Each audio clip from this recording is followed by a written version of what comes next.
Cho tìm một dây, cho tìm một dây. Tôi đây. Ok. Tập phát lên ta này. Lên à, cái trái cầm. Tiêu chân lưng tiêu. Thì nó to chó. Chồng chó. Đến trai trả lư nhá. Chân vào. Bà tan trai lư lư rồi. Cái nó to chó. Chồng nó. Lô con. Chế tuổi to. To. Ô. Ô, trở nên đi.什么？Lâu kìa lâu. Rồi chế tế lâu kìa cho lắm. Ô, công à. Đi sai rồi, má đi sai. Có bắt tàu à, cho trở nên đi à. Chùa chết chân rồi nè. Nó đã chúng mình mùa ha. Sao? Chỗ nó. Có một tăng rồi mà. Nó lấy à? Nó tao nào nó? Thế sợ ra. Thử à? Đi đó. Ôi chỗ inu rồi kìa.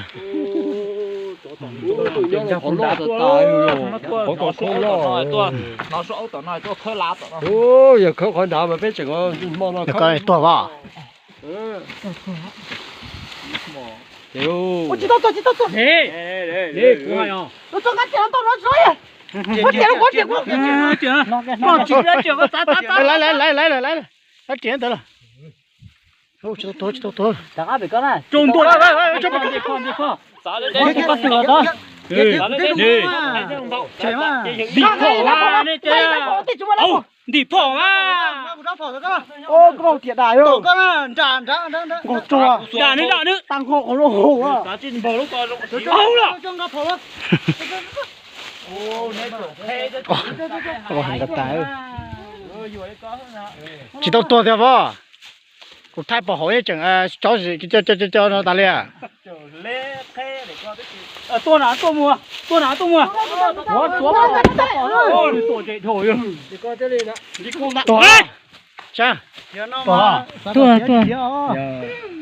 Tao không ra nào. To. Đây nó chỗ kia tôm đó của chính nó này nè. Chỗ tao hỏi à, té khỏi mồi à. Mẹ à, chỗ đuôi à. Ông đi. Ui, chừng biết chiêu. Ôi, chú thả bê. Chú thả bê.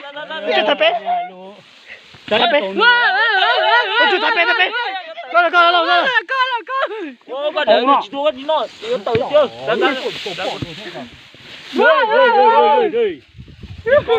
Nó kia mà. Con tiền đâu con nó. Ra, trong ta.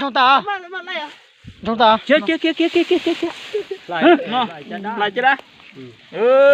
Nét chờ tiền thì tôi chỉ nó. Là quá.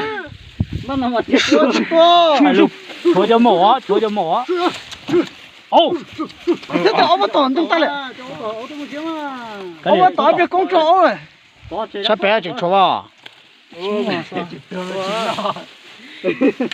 Ô, cho mỏ lên đá này. Trâu nó cũng thấy to phỏ trâu hay một rồi. Không có ta này, họ tư. Dạ nghe. Ôi dồi. Có tuổi phải lá phả. Họ chỉ tỏ rồi à, chúng ta. Ô chủ chính ra cho mổ. Ô, đồ tờ. Tê khó mà. Chả tê hay bộ nó chỉ tránh ta bố rồi. Đây à, cái này tê nó cũng có tê của nó chúng ta đấy.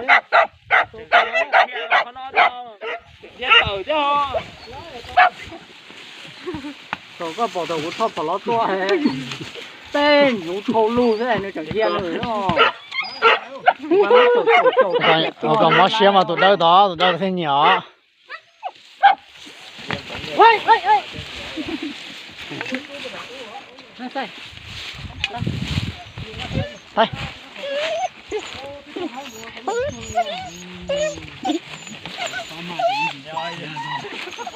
Còn mà địa chỉ đó nó biết bao nhiêu lâu rồi nó lại. Thấy tích tiền của nó còn nó ít bỏ thứ. Mình chết chưa. Thôi là cũng gặp phải tiền bây giờ. Cho mà cho trẻ mà cho. Nhiều chiều khơi to hả? Cho lên đại à. Ôi, nó có chủ in to đi nào. Cho. Cho mà cho. Hết chưa?